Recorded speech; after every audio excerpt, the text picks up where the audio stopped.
Okay, awesome. Thanks for joining, everyone. I'm Lucas, co-founder and CEO of Widgetbook, and today I'm super excited to present you how you can simplify your app development by building widgets in isolation. I'd like to start my presentation with a question. Who in this audience already heard about Widgetbook before? Okay, awesome, a lot of people. And who here already used Widgetbook before at some point? Okay, who is using Widgetbook right now? Yeah, a bit, okay, amazing. For those of you who have not yet heard about Widgetbook or have not yet used it, it's primarily an open source package that we built to help developers build their widgets in isolation. And with that, we've been featured by Google's Flutter team as experts for both component-driven development and also for UI reviews. Today, we're going to learn how we can, first of all, build our widgets in isolation, how we can then quickly test all of our widgets in different device sizes, different themes, different languages, different text scale factors, basically all different configurations of your widgets, and how we can then also catalog our widgets in a nice overview, in a nice component library, in the end, in your own widget book. Afterwards, we'll also explore how we can review our UI changes of our pull requests really easily. Okay, let's first of all talk about why is that talk even important? Why should you even bother listening to me today? In last session of the day, I tried to keep the energy up. The reason it's important is that we as developers, we are usually always striving for building reusable components. Why are we doing it? We are doing that because we're striving for a consistent user experience in our app. And we want to avoid widget duplication. How does the reality look like? Today, what we're doing, we're usually building our components straight into entire screens. That causes some problems. First of all, we have a lot of distraction because there are many surrounding widgets that influence my component, and thus we might add unnecessary dependencies to our widgets. Secondly, we have to design the API on the fly, and thereby we might add unnecessary dependencies to our component as well, only because the surrounding widgets require them. Let's take a look at the current workflow, how it currently usually works. We are currently, right now, building a collaborative counter app. I think most of you should be familiar with the counter app that Flutter builds. I honestly have to say I was never really happy with that because it's not collaborative. I mean, all of us, we're going to Flutter events, so really believe in community. So I was always someone who really would love to have a collaborative counter app. That's what we're building it today. And what we want to do is that, in this case, right now, I'm not Lucas for now, I'm just Joe. And if I add to this counter here, I would really love to see that the counter is going up. And in case my friends, Bernd and Emma, or Jeff are adding to the counter, also the number should be going up. That's what we're going to build. And we are starting with building this user avatar. And of course, you want to build it reusably. So let's try to build this user avatar. And how we are starting with that, we're building the user avatar right now that has a user provider dependency. And whenever we know the user from our provider, then we're going to show the username. This implementation, however, has some flaws. We made an incorrect assumption here. So while the top right component is for the current user, the more recent contributor can be any collaborative member of our team. So as the user avatar component is reused in the most recent contributor section of the screen, we now either need to create another user avatar component or we need to refactor the existing one. And as we mentioned, we want to build a reusable component here, so let's refactor it. Here we can now see it illustrated in a better way. So here we can now see the diagram of how it actually looks. And as we can see here right now, our user avatar strongly depends on the user model information that are provided by a Riverpod provider. And therefore, this component has a provider dependency, something we really don't want. So we refactored the code now, and what we can see here is the component was changed to feature any user now, instead of the already existing user. However, it now depends on the user model. And this dependency is usually reflected, as in this case also, by the class properties and the import statements. And while this might work for most apps, especially if you're building a design system that might be reused across multiple apps, it really logically doesn't make a lot of sense that the design system is aware of the data dependency here, because the focus should be about isolated components, not about data. Here you can see it again. So this component, this diagram shows quite well that the current component depends now on the user model. So let's refactor it again. What we can now do is we reduce the dependency further to make the component even more reusable. We now refactor it in a way that it no longer depends on a provider or any data model. It only depends on on plain string inputs. Really just perfect. So no data, no provider dependencies.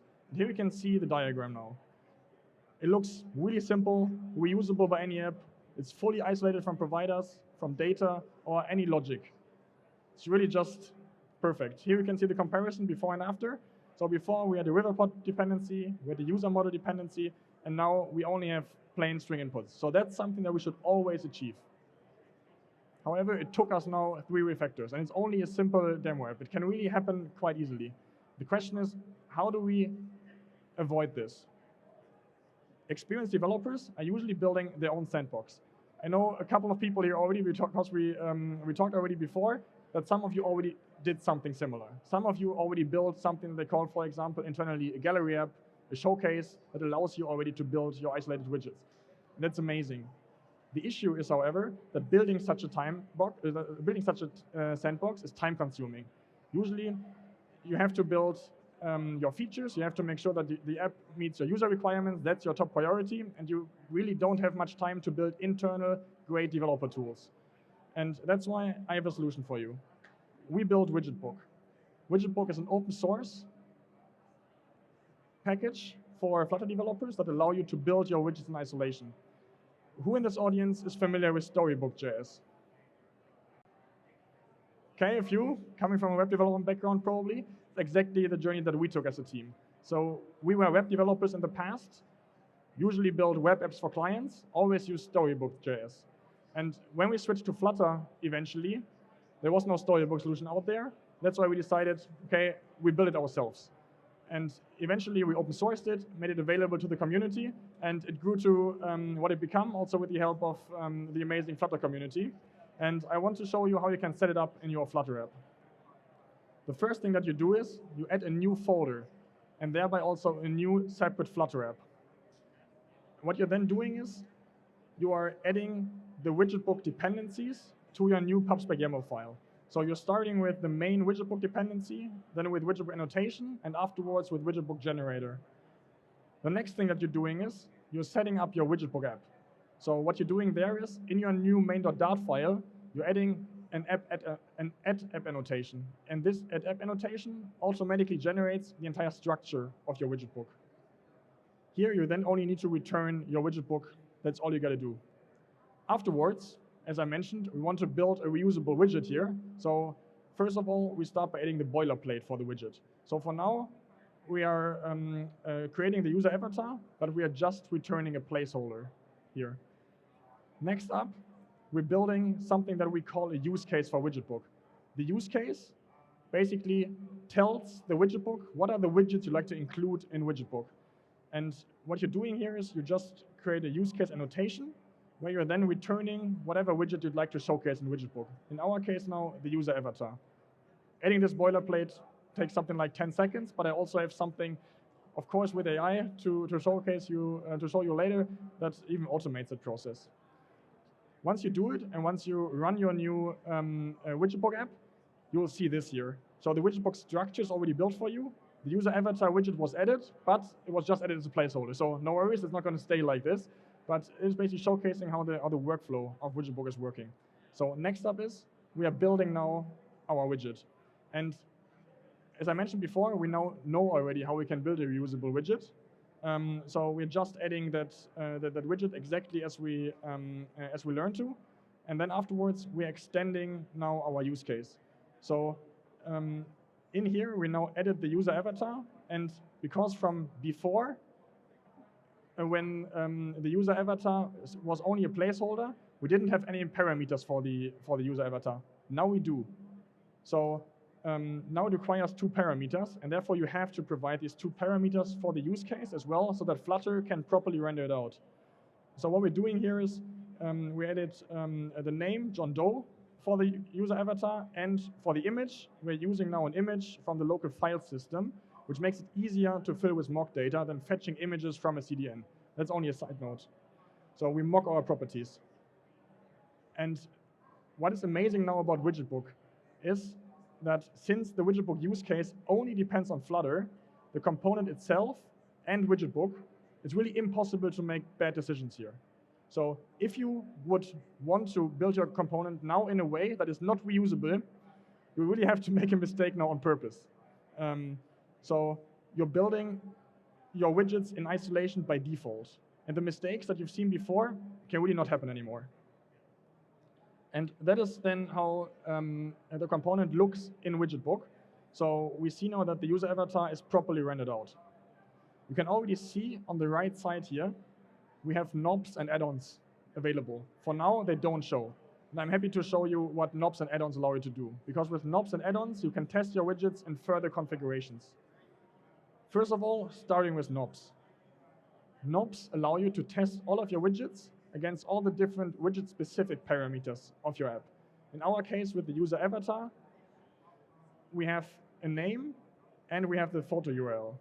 So with the name, we are now able to write context.knobs.string, and we provide an initial label. This label is going to be shown in the widgetbook UI, and then we're providing an initial value for the knob. And this initial value can then be dynamically overridden in the widgetbook UI. Same for the photo URL. Here, what we build is that if the photo URL is null, the component dynamically changes. And then instead of a picture, a circle with the first letter of the first name is shown. That is how it looks in action. So we can dynamically override the name of John Doe now to whatever input we like. And we can also dynamically toggle the state of the photo URL to also test in the end all of the different states, all of the different configuration options that this widget could have. Besides knobs, we also have add-ons.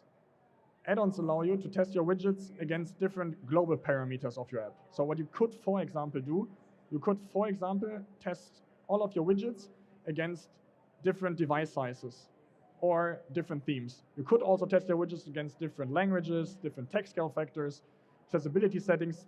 There are about like 15 add-ons that we provide out of the box. And in case you need more, no worries, you can also always build your own custom add-on.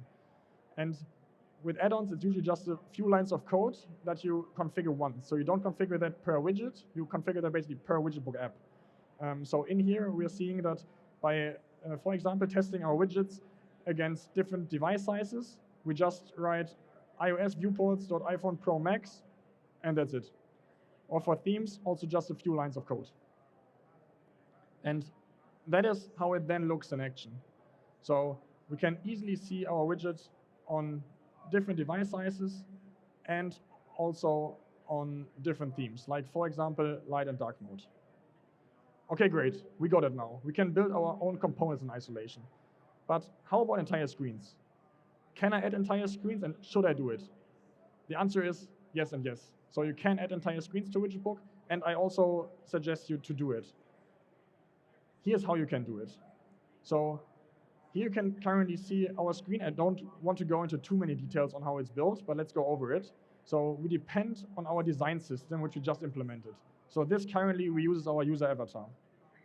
Then we get our data from providers, and we fill the components with information.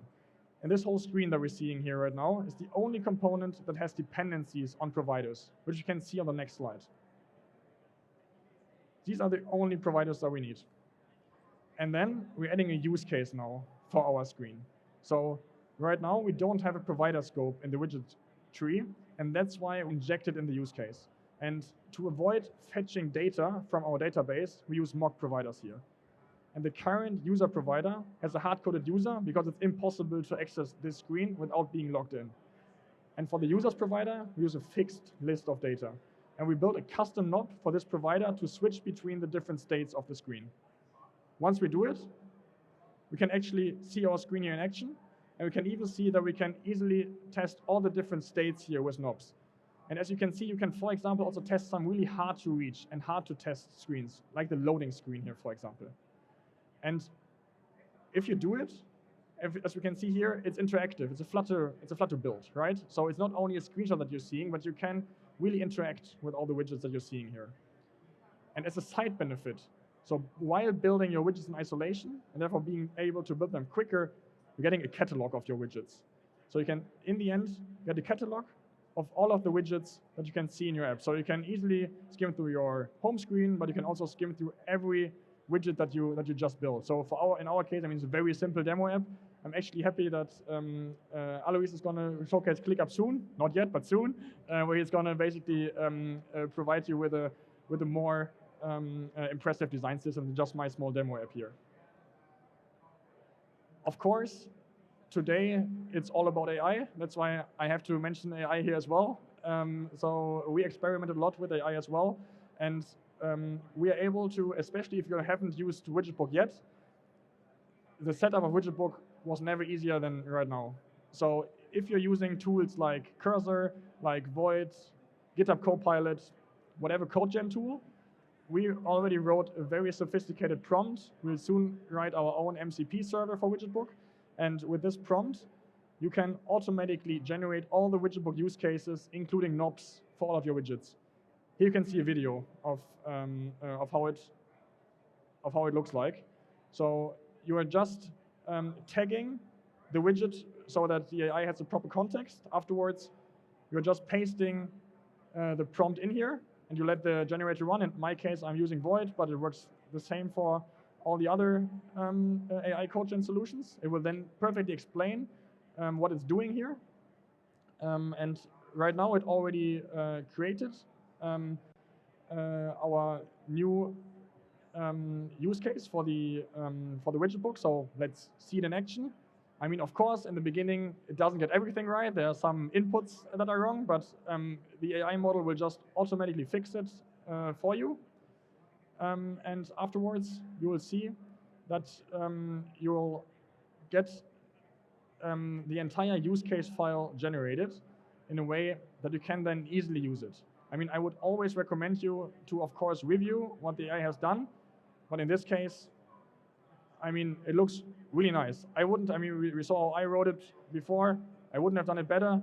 It even added some to-dos as improvements automatically for us. Really neat.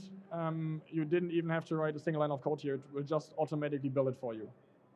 And that is then what it did. So I didn't add a primary button before. It added the primary button already in 4 different use cases with leading icon, trailing icon. We can even change again the data input here. So it works really, really well. You can just access it straight from our documentation. And with that, I'd like to sum up the benefits of our free-to-use open source widget book. You can use it to quickly build your widgets in isolation. You can quickly test your widgets in different use cases. All of your widgets will be easily decoupled from business logic and data, and all your widgets will also be cataloged in your own component library. If you'd like to get started with Widgetbook with the open source package, just go to docs.widgetbook.io. You can get started for free. I'm not done yet. I promised you something else. I promised you that we will also see how we can review all of our UI changes with Widgetbook. That's something I'd like to check up on right now. So Widgetbook is not only powerful for creating new components or screens, but also for changing existing ones. In Widgetbook, you have your catalog of all of your components, of all of your screens. So in the end, we know your entire UI, and we can make use of it right now. Let's imagine we're making the following change here. In this case, we're changing the user avatar. And the issue is now that we don't know what are all the parts that are affected by our change. However, we want to ensure that we don't introduce any unintended changes. And experienced Flutter developers usually write golden tests to deal with this issue. However, with golden tests, you usually have 4 issues. First of all, you have to write them manually. Secondly, they differ if you're using different operating systems. So let's say you're using macOS, you're using Windows, they would differ. Let's say you're using macOS in version 1, you in version 2, they would differ. So they're quite flaky. Thirdly, golden tests are usually checked into your repository, so they clutter the repository. And the 4th reason, they are quite hard to verify. And that's why in the end, reviewing failed goldens is really cumbersome. We built something dedicated for that. We built Widgetbook Cloud, where UI reviews are really made simple. Let's imagine the following workflow. We create a pull request in draft mode, and we make the change and commit our change now in our pull request. We can see it right here. My colleague Jens fortunately already took care of it. And in case there are any visual changes, our widget book review check would capture it. What we can then do is we can go straight from GitHub to our widget book review check to save the Wi-Fi here. I already preloaded it for us.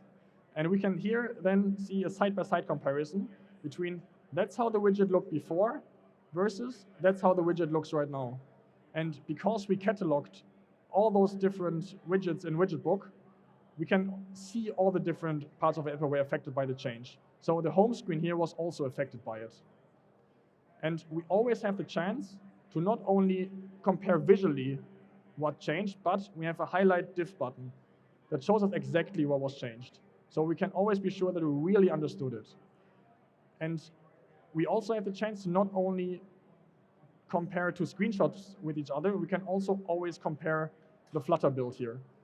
And in here, you then have the chance to, again, use all the different knob configurations that you have, all the different add-on configurations that you have.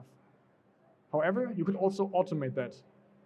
So what you can do with widget book as well, you can automatically define different configurations that you'd like to try, like to check. I'm here back in the code, where you can see in our add app annotation, we have the chance to configure so-called cloud add-on configurations. In our case, we say we want to test all of our changes in light mode and also in dark mode. That's what you see here. So we can, for example, test this component here in light mode, also in dark mode. This screen in light mode and also in dark mode. And thereby, we're able to capture every unintended change in all the configurations that we care about. And fortunately, widget book is already used by a few thousand companies throughout the world. We are being used by small teams, even indie developers. We are used by Flutter teams that are using multiple apps. We are used by teams that only build one dedicated app, and we're even used by the largest teams in the world that have a few hundred Flutter devs. Fortunately, I can also bring one of our users to stage with you to give you a bit more information on how you can leverage widget book. That's why I'm happy to include Alois on stage with ClickUp.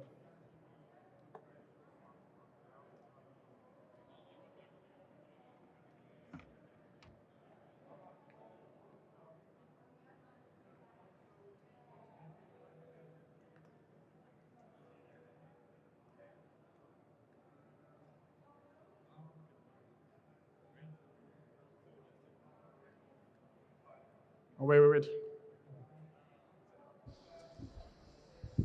1, 2. Okay. Sorry. Is it good? Okay. So this is our gallery, our widget book gallery. So we are using it. It's just a part of our gallery actually, but I wanted to show how flexible widget book is, because we are using it a bit differently, because we have on both sides the light and the dark theme, so we are able to compare in real time while we are developing the widgets, how it renders in real time for both themes at the same time, so it's quite useful. We also have all of our core resources for our design systems, like the icons, the colors, the illustrations, and we have a knob to filter them. So if I type content, it filters the color. So it's really useful when you are searching for something or you are experimenting. And another aspect of widget book that I like is that it's really useful when you are developing animated widgets. Like for example, a bar like that, you can test directly how it renders as you develop it. So you can see how it reacts depending on the size, all this kind of stuff. Same here for an animated box. And also for interaction, because if you use golden tests, it's great, but you can feel how it is when you use the component for real. And for buttons, for example, it's great when you have the timing of the animation and all of that. I find it really useful for that. So yeah, and obviously for training everything in real time, so I can see that it's pixelated, so I would have to fix it, or other animations, for example. So yeah, we have pretty much all of our core widgets in Widgetbook, and it's really useful for all of that. Yep.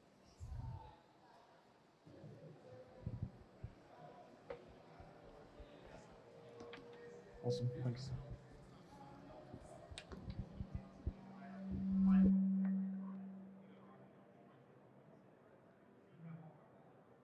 Awesome. Alois, thanks a lot for joining. Thanks a lot for showcasing it.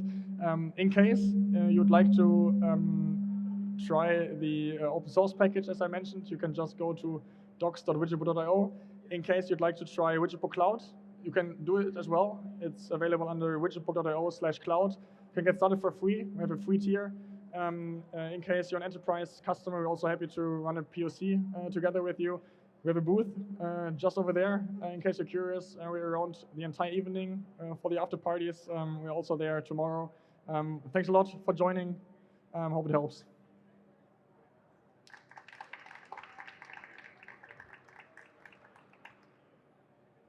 Any questions? Yes.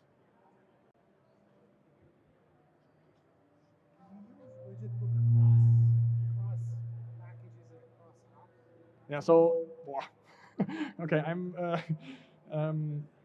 Okay. So the question basically was, can you use Widgetbook across different apps? And you can totally do so. So we have a bunch of examples. I'm also happy to showcase it to you at the booth, where customers are using Widgetbook for the design system, and this design system is being used in multiple apps. And usually what we recommend you to do is you have one dedicated Widgetbook for design system, and then you have also app-specific widget books with your app-specific widgets, because especially the review feature that I was just showing you, where you basically, where we automatically detect all of the changes of your pull request. If you are not doing that with your app-specific widgets, you basically only have that these benefits only for your design system. While it's great for the design system, you could also have these benefits for your app-specific widgets. Any other questions?